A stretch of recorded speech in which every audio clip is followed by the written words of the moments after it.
નમસ્કાર મિત્રો, તમે જોઈ રહ્યા છો લોકધારા ન્યૂઝ ચેનલ। તો જોઈએ આજના મુખ્ય સમાચાર। નોર્થ ગુજરાત એજ્યુકેશન સોસાયટી સંચાલિત આઈડીએમ એમએસસીમાં પ્રવેશોત્સવ યોજાયો।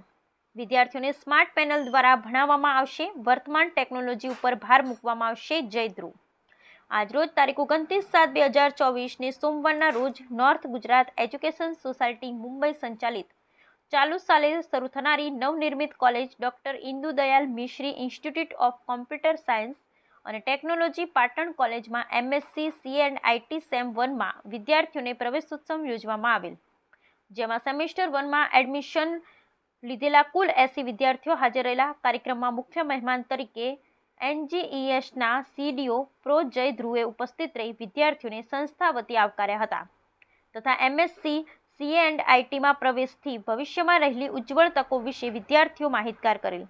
કાર્યક્રમમાં કેમ્પસની ભગીની સંસ્થાના આચાર્યો તથા વાલીગણ ઉપસ્થિત રહેલ, જેમનું મોં સ્વદેશી ચોકલેટથી મીઠું કરાવી મીઠો આવકાર આપવામાં આવેલ। પ્રવેશ લેનારા દરેક વિદ્યાર્થીઓને કેમ્પસના એક્ઝિક્યુટિવ ડાયરેક્ટર ડોક્ટર જે.એચ. પંચોલી સાહેબે પોતાના શુભાશીષ પાઠવ્યા હતા। આ પ્રસંગે ડોક્ટર એચ.એસ. વિરમગામી, પી.જે. વ્યાસ, ડોક્ટર ગંગારામભાઈ પ્રજાપતિ તથા અન્ય તમામ સંસ્થાઓના પ્રિન્સિપાલશ્રીઓ હાજર રહ્યા હતા।